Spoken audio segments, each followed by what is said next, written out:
Thank you for joining me back again on the Unemployed Movie Critic YouTube channel. Certified Yapper presents. So today I thought I would take a little break in between my little tier list ranking videos, and I wanted to talk about a movie that I've recently seen, The Whale.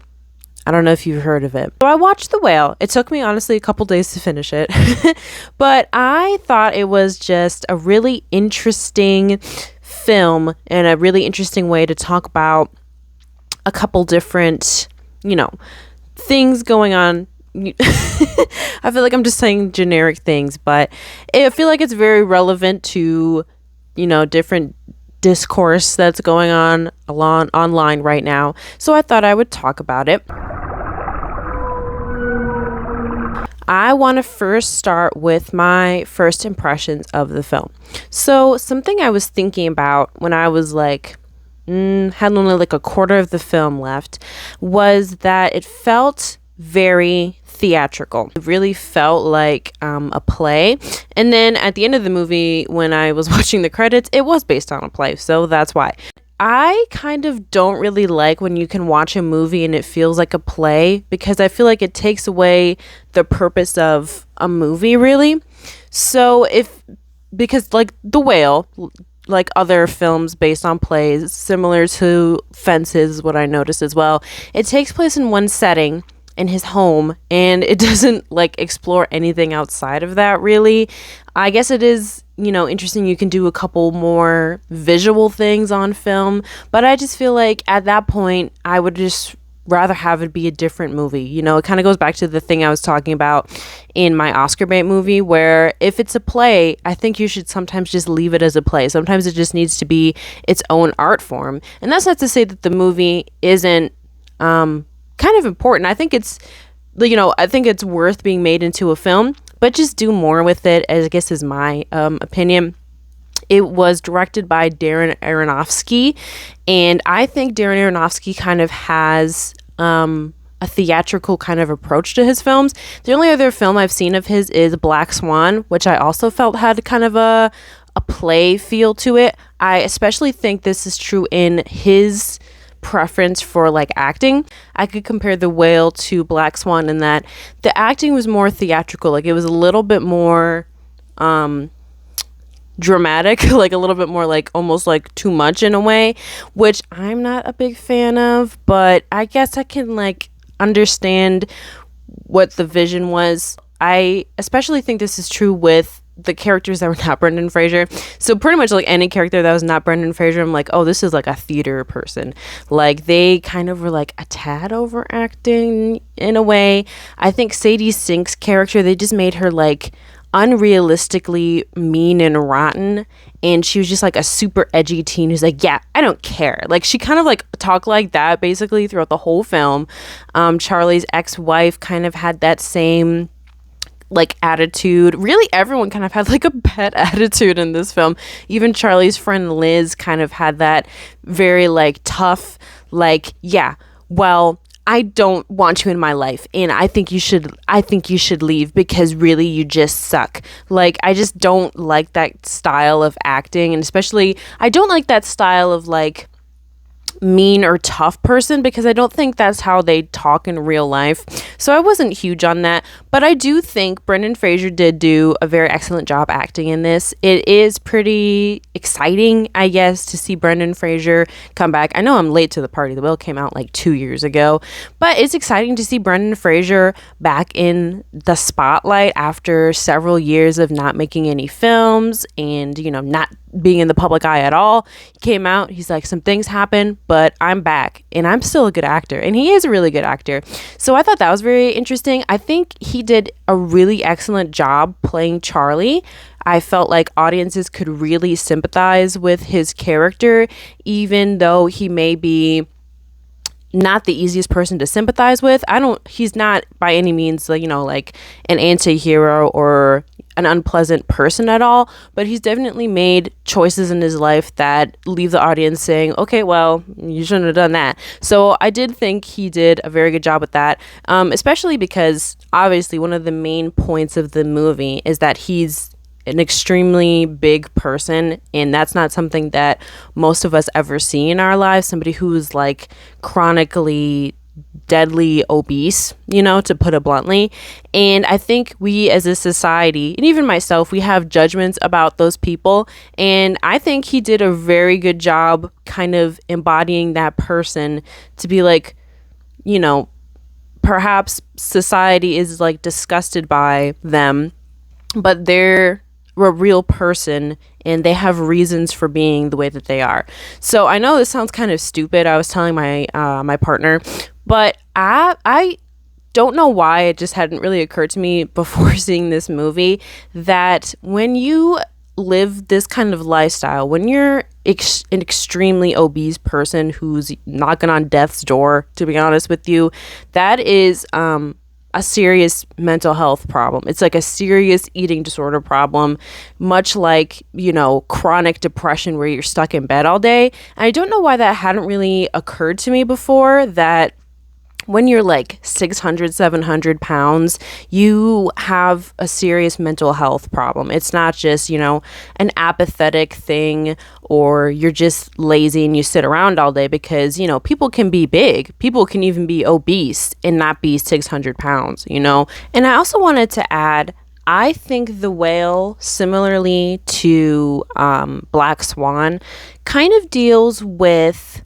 taboo subject matter in a way. So that might not make sense for Black Swan, but I think, a big part of Black Swan is this homoerotic relationship that the two main ballerinas have, Natalie Portman and what's her name, the one married to Ashton Kutcher, Mila Kunis.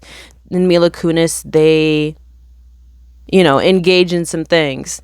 And I think for the time that Black Swan came out in the late 2000s, early 2010s era, that was kind of like, I don't know, in a weird way, just from, I guess, my memory, that was like a super like edgy thing to do. I think it's always kind of been a thing in film, like as far back as I can say the 80s, I guess I would say, with like women on women action is like, ooh, like she's doing something naughty and she's doing something she's not supposed to do. And the reason why Natalie Portman's character has kind of like a relationship with Mila Kunis's character is because that's when her character is like really letting herself go and losing herself to the bad girl of the Black Swan. And I kind of feel like that same like almost salacious like attitude is in The Whale, though I think The Whale is a lot more sympathetic and definitely has like a meaning to it. But I think, a criticism, of course, of the film, which I'm going to get into, is its discussions of obesity and the way it portrays obese people. Just like the fact that the movie is about an obese person, like that's what's eye-catching about the movie, and that's what grabs people's attention about the movie. And a lot of the shots of the movie, I would say, are kind of like shocking. They kind of take you back, and it makes you kind of, it's one of those like bodily sensations when you watch a film.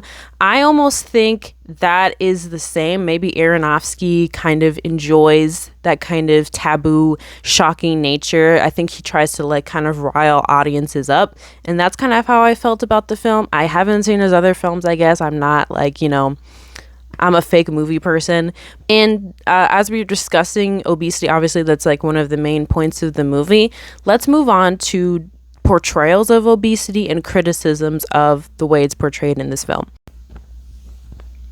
So before we move on to my opinions about the way obesity is portrayed in the movie, I did want to note that the movie did work with the Stop Obesity Alliance, or I think it's just called the Obesity Alliance Coalition, for their input on the film. So I did want to kind of read what was going on with that. An article that I read while researching some stuff about this film is from the Stop Obesity Alliance, and it states that producers on the film reached out to members of the Obesity Action Coalition to ask for their thoughts on the title and content of the film during its production. Jason Krynicki, a bariatric support leader and a member of the OAC, had an opportunity to meet with lead actor Brendan Fraser and to share his story of living with obesity. Fraser was receptive to his story and expressed a sense of honor at the opportunity to portray such a story on screen. The producers even incorporated Kranicki's experience with overeating and binging by adding a scene to the movie to portray this experience.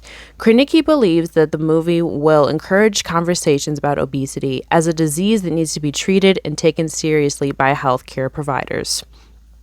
And then I also wanted to read Obesity Action Coalition's involvement in the film because they were reached out to. So this is from their website.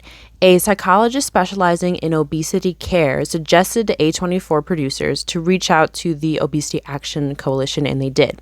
Before the film was shot, a core group of OAC volunteers affected by obesity spoke with director Darren Aronofsky and lead actor Brendan Fraser about the realities of living with obesity.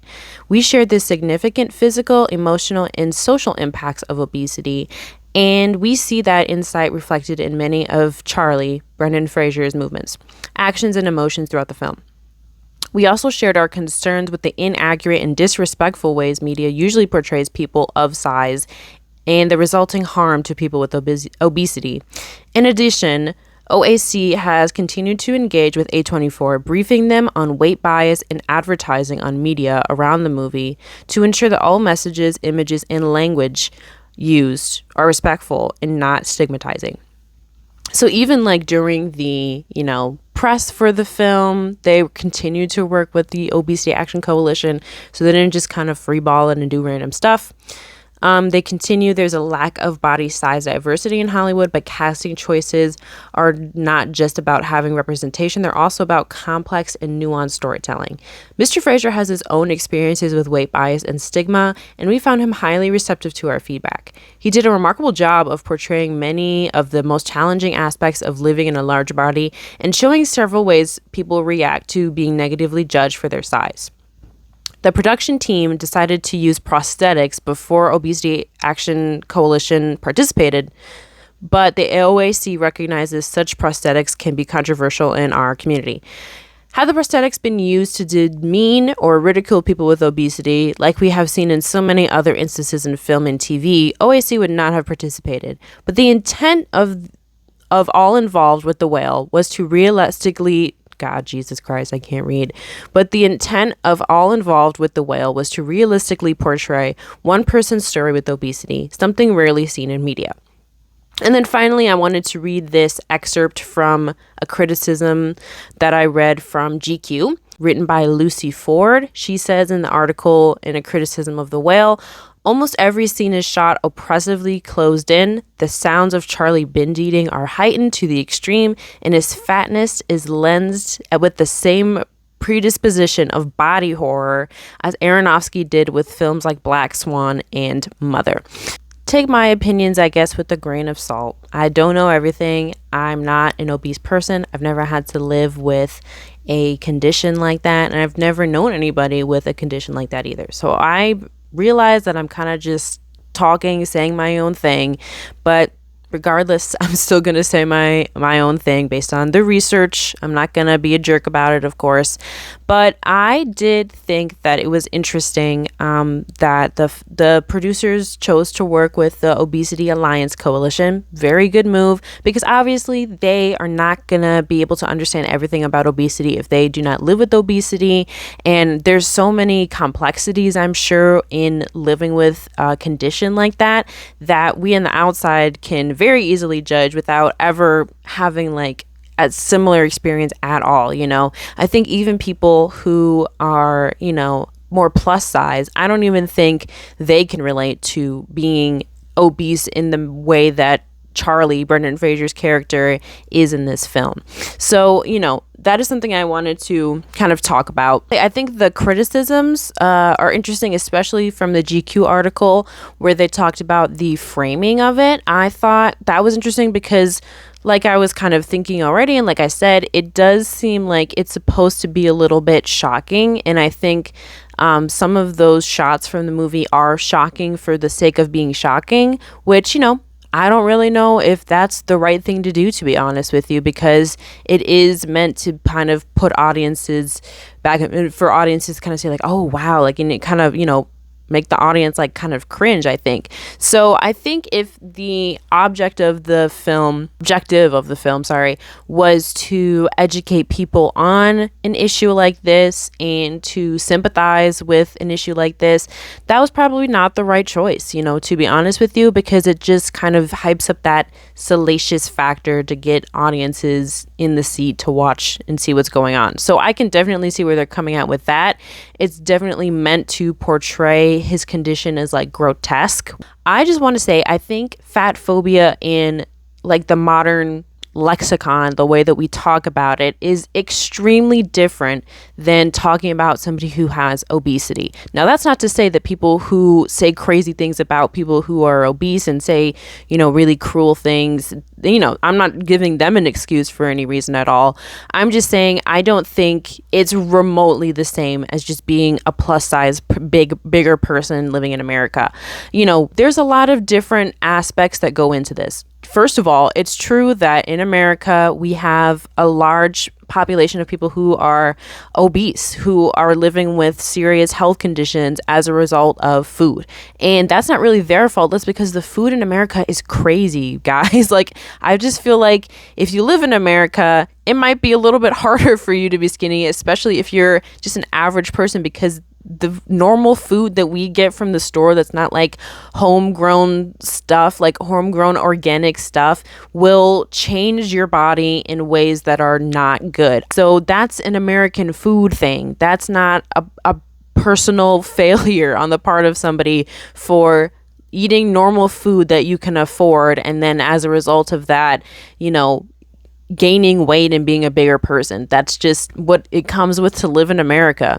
Second of all, I think we are insane about the way we talk about weight and being skinny. Like, being skinny is seen as being so healthy.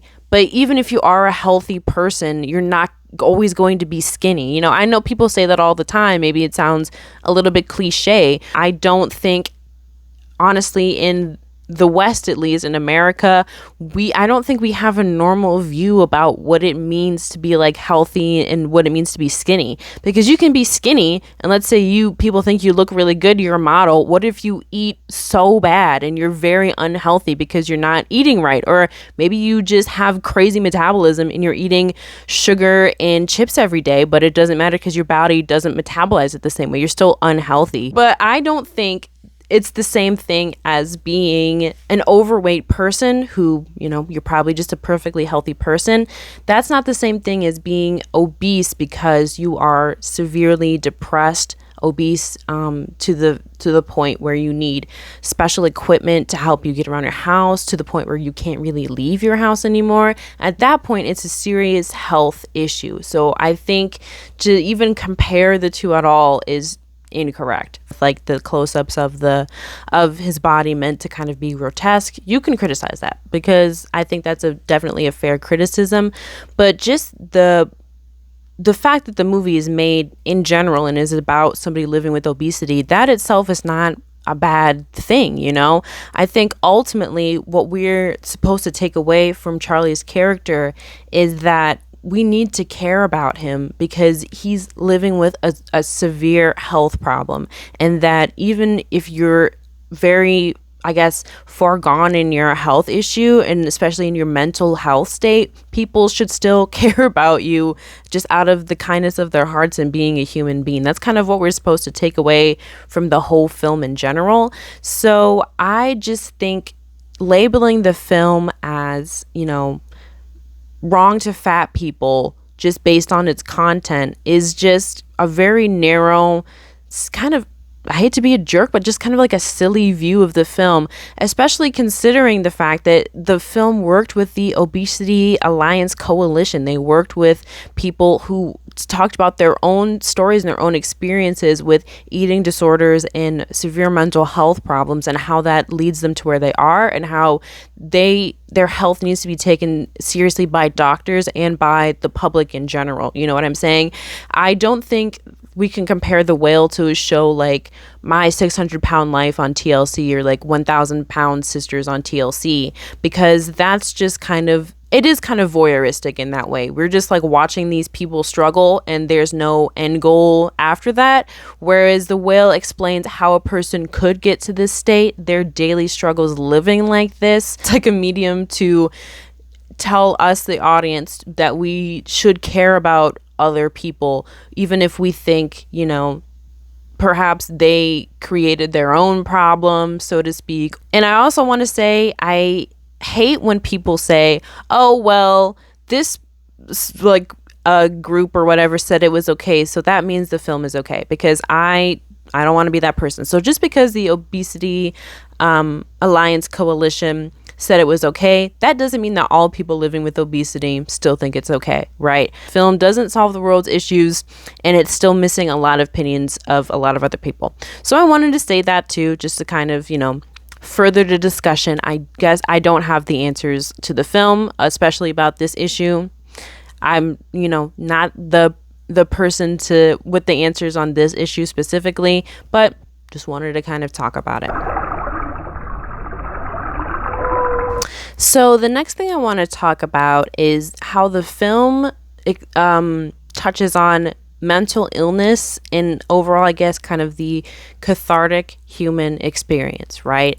So first of all, we the audience are supposed to take away, Charlie eats not because he's, you know, lazy or these other stereotypes. He eats because he wants to die. It's clear from the very start of the film, Charlie does this as a way of kind of punishing himself. He's very lonely and depressed after the death of his partner, and he wants to die. When Liz tells him straight up, Charlie, you're going to die by the end of the week, you need to go to the hospital, Charlie doesn't go to the hospital, and there's a reason for that. You know, we are supposed to take away from the film that he is going through a severe pain and sadness within himself, and despite going through that, he's kind to other people.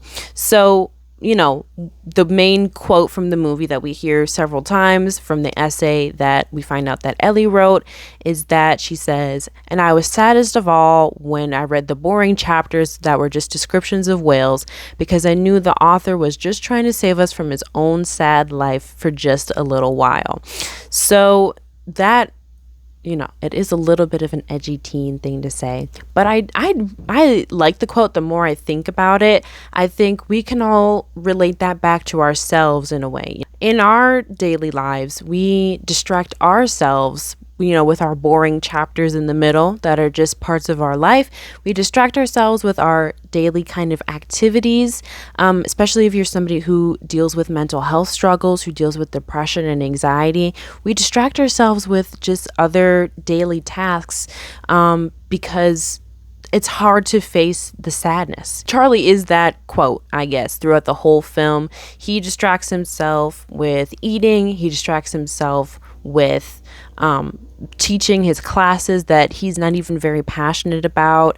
He distracts himself by talking to the door-to-door Bible guy because he knows he's about to, he knows he's on the way out, honestly.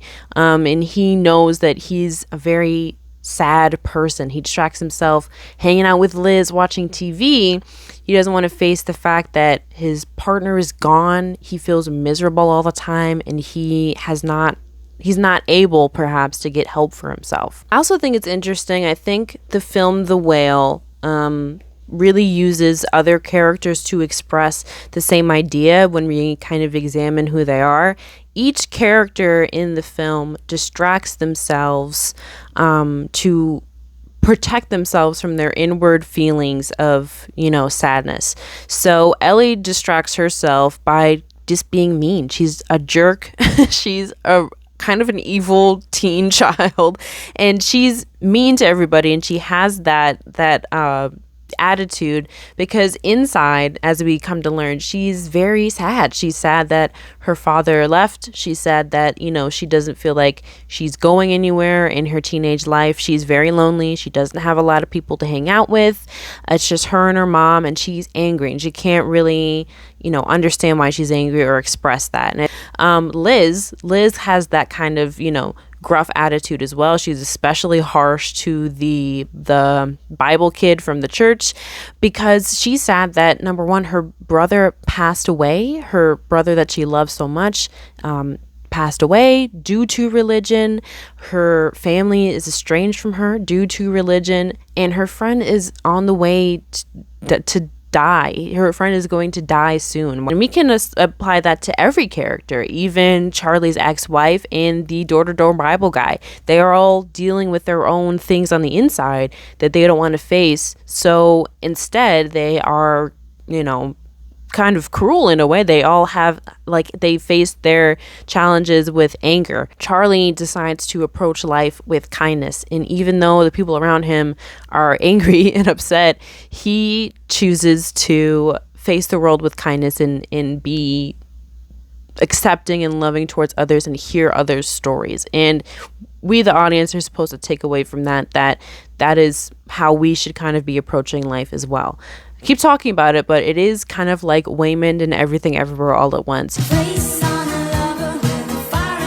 Says, you may think that I'm just being foolish by being so positive and being the kind of person I am, but that's how I stay strong, and that's how I fight back, by approaching the world with, a sense of humor. It saves us from becoming mean, bitter people. Living is hard is kind of the point of The Whale, and a lot of my favorite films kind of have this message. Living is hard. Things suck and are really crappy sometimes, but we have the ability to control how we react to the world. That's very therapist-y talk, but I think that's true. And another, I guess, trait that the film really tries to highlight is honesty. Charlie says to his daughter and to his students, really the essay part, the writing part is really not that important. Being honest is really what's important, and experience that feeling with others, which I think is a really interesting way to kind of put that no matter how you're feeling, you should sometimes embrace it, and you should further look for community to do it instead of suffering alone.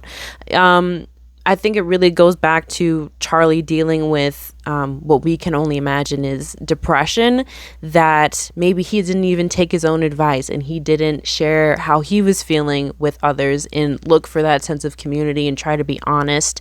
As a result, he enclosed in on himself, and he's kind of isolated now from the world. Even the pizza man who comes to Charlie's door all the time to drop off pizza, Charlie doesn't even interact with this person. He doesn't interact with his students, really. He turns off the camera during his classes, and he doesn't answer the door for the pizza man.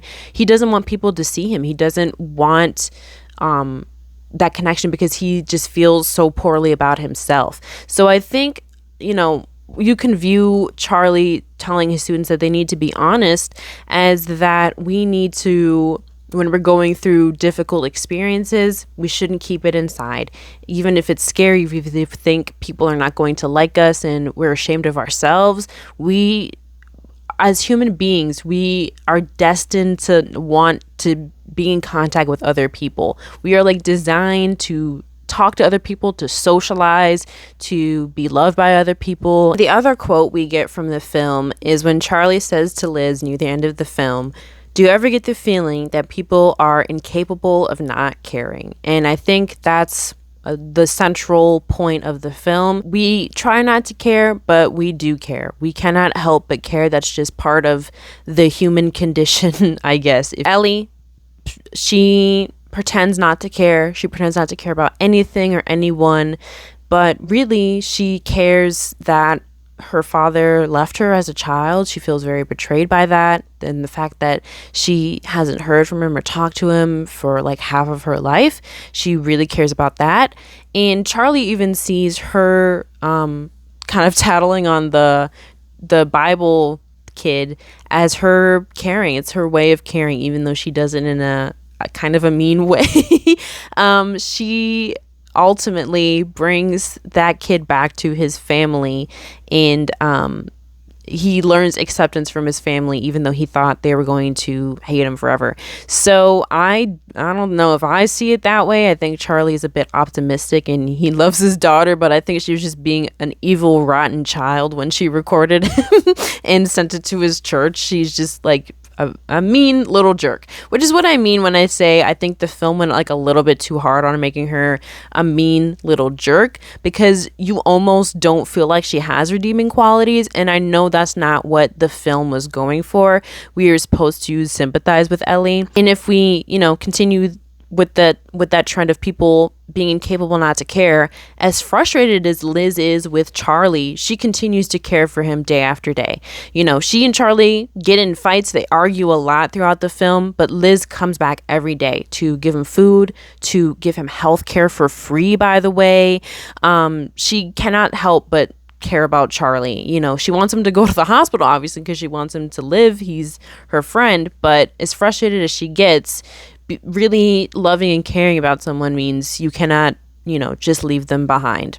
And even kind of on a darker, sadder note, even his boyfriend who passed, he could not stop caring about his religious upbringing and his family's view of him being a gay man. He couldn't leave that part of him behind. He couldn't stop caring about his family, and ultimately that is what led him to take his own life. His feelings about himself, he couldn't ever drop that, sadly. Whether good or bad, human beings care. We care about what other people think of us. We care about our relationships with others. So I think the film has a little bit of a broader message.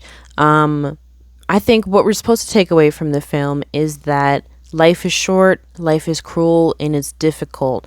And that's why we should appreciate and reflect on the good moments that we have in life, because that's kind of what life is all about. So, for example, when Charlie dies at the end of the film, he reflects on when his daughter was a little girl and they were at the beach, and he was just, he just felt so happy in that moment. He talks about that with his ex-wife earlier in the film, that's just one of the happiest memories he has. And even reflecting on his relationship with his boyfriend, he still reflects on the time he had with him. So even though the beginning and end and the circumstances surrounding the relationship were very difficult, very hard, and affected people in negative ways, it was almost worth it to be able to have someone that you love so much in your life. The film asks us, kind of not to waste time, I guess, not to be so bogged down by life's challenges and life's cruelties